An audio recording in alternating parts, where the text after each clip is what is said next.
This After Effects composition will go over creating the comp for the Batman sequence.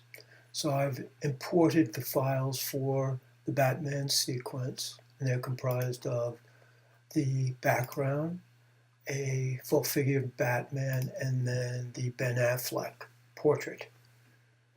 First thing I'm going to do is I'm going to check my composition size and time. So I'm going to go to Composition, New Composition. I'm going to set it for 854 by 480. And then for the duration, I'm going to set it for 20 seconds. We'll only need 14, but it's good to have a little extra. So I'm going to call this Batman. And I will click OK. The first thing I'm going to do is put the background image, Bat Beam, in the center of the composition. I'm going to place the background image with the left-hand side of the file against the left-hand side of the composition. I'm going to make sure my playback head is at the beginning of the timeline, and I'm going to hit P for position. I'll drop the first keyframe at frame number 1, and then I'll advance to 14 seconds. And at 14 seconds, I'll click and drag my file so the right-hand side is against the right-hand side of the composition window. So now we have our background moving the way we want. I'm going to grab the portrait of Ben Affleck, and I'm going to put it over on the left-hand side. Now, we need 2 seconds of static time in which to make the transition from one clip to the other. So the intro clip will need 2 seconds. So I'm going to punch in 200 for the time code, and I'm going to start the picture there. I want this picture to come in from the left-hand side, so I'll click on it, hold the shift, drag it just off screen to the left, and I'll hit P for position and drop the first keyframe for position. We're going to have the face come on screen for a duration of 2 seconds, which means I will now advance my timeline to 4 seconds. At that point, I will click and drag the portrait back onto screen like so. Now I'll hit Command S to save. Now I want the values and the color palette of his face to be somewhat blue like the background. So I'm going to go to Effects, Color Correction, Tritone. And I'm going to go to the middle tones, which by default will make his face brown. But if I click on the eyedropper to the right of that, and I roll my cursor out over to my document window, I can now choose a color that I might want to start with. Now it's a little dark, so once I've got the blue I want, I'll click on the picker and I will move it to a lighter value. So if you wanted to punch in exactly the same colors, you can see now you could put in here for the web color, it could be 9DCAD5. I'll click OK. And now I'm going to bring in the image for the figure of Batman, which will go on the right. So I will go back to my Project tab. If in any event you don't see a Project tab here, you can always go to Window, and you'll see the Project tab here. I'll go and get a picture of Batman.png, and I'll drag him, and I'm going to put him over on the right-hand side. Now I'm going to scale him down a little bit, so I'll hit S on the keyboard, and I'm going to drop him down to 80% in scale. Now I want the figure of Batman to be off the screen at the bottom. I'm putting my playback head at 2 seconds, and I'm going to clip the picture there.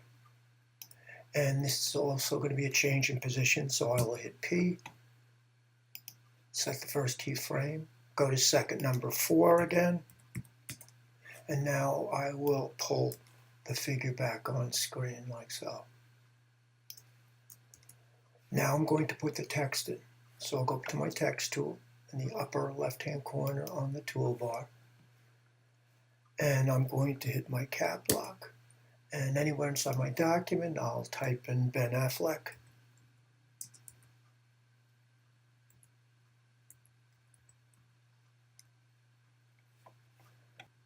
Now that I've got my text, I'm going to click on the Move tool to get out of the text editing, and I'm going to put the stroke on the text.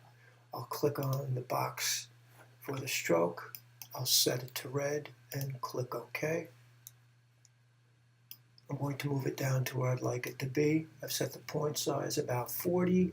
I'm going to set the stroke for 2. I want to make sure that it says down here, all fills over all strokes. And once again, I'm going to save it. Now I don't want the name to come on till 4 seconds. So I will shorten the clip in the timeline, starting at 4 seconds. And I would like the text to be between the two figurative elements. And I'm going to be changing the position and the scale. So I'll open up the editing window for the text layer, open up transform. I'll click on the keyframe for position and scale. I want the scale at 4 seconds to be 0. Now I'm going to move to 8 seconds in time, and I'll make the text 100% again in scale, and I'll move it down to this position.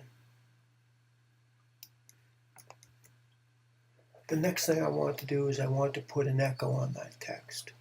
So in order to put the echo effect, I need to select that layer. I need to hide this rubber band shape, these keyframes, from the echo effect. And the way to do that is to select the layer in question, and then go to Layer, Pre-compose Layer. Now this is really important. Make sure that you've chosen Move All Attributes. That will hide those keyframes and that position and scale change from the After Effects echo. You'll notice now that I've left my playback head where I know the text begins. I'm going to shorten it and edit it right to the playback head. I'm going to drag my timeline so that I start to see the text animating down partially, not quite to the bottom. Then I'm going to go to Effect, I'm going to go to Time, and then I'm going to go to Echo. Up at the top, I'm going to change the echo time by simply eliminating the 0 that follows the decimal point. And when I do so, the text separates out. The copy that's set for 1, I'm going to set that for 6. And there are 6 consecutive copies. The last thing I want to do now is I want to put some decay. I'd like the smaller elements that trail away to fade out. And that's under decay. So the smaller that number, the more decay you get on the first iterations. I'm going to set that for 0.8. I'll hit return. I'm going to set my time at 14 seconds, which is the end of what the comp is. And I'm going to set the out point by dragging the work area blue tab to my playback head. I'll go back to the beginning of my timeline, tap my space bar to preview what I have.